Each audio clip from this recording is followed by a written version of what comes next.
నవ్వుతూ భరించడం అలవాటయ్యాక ఈ బాధ కూడా పెద్దగా అనిపించదు. అంతే.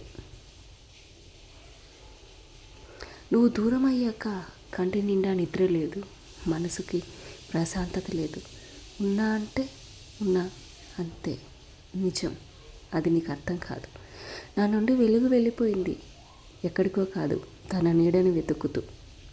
అది నీకెప్పటికీ అర్థం కాదు. పట్టించుకునే సమయం కూడా లేని ఈ పరిచయాన్ని చూస్తుంటే నా మీద నాకే జాలేస్తుంది. చాలా అంటే చాలా. నాకు నువ్వు కావాలి అనుకున్న ప్రతిరోజు ఎంత దిగజారిపోతున్నానో నాకు మాత్రమే తెలుసు. దిగజారి ప్రేమించాను కాబట్టి లోకువైపోయాను నీకు. అది ఎప్పటికీ నీకు అర్థం కాదులే. గాయాలు నాకు కొత్తవేమి కాదు, కానీ ఈసారి తగిలిన గాయం గుండె లోతుల్లోకి తాకింది. చివరిగా నీ విషయంలో నాకు ఒకటి బాగా అర్థమైంది. నిన్ను మారు అని చెప్పడం కంటే నేనే మారిపోవడం మంచిది. కాదు, చాలా మంచిది. నిజం.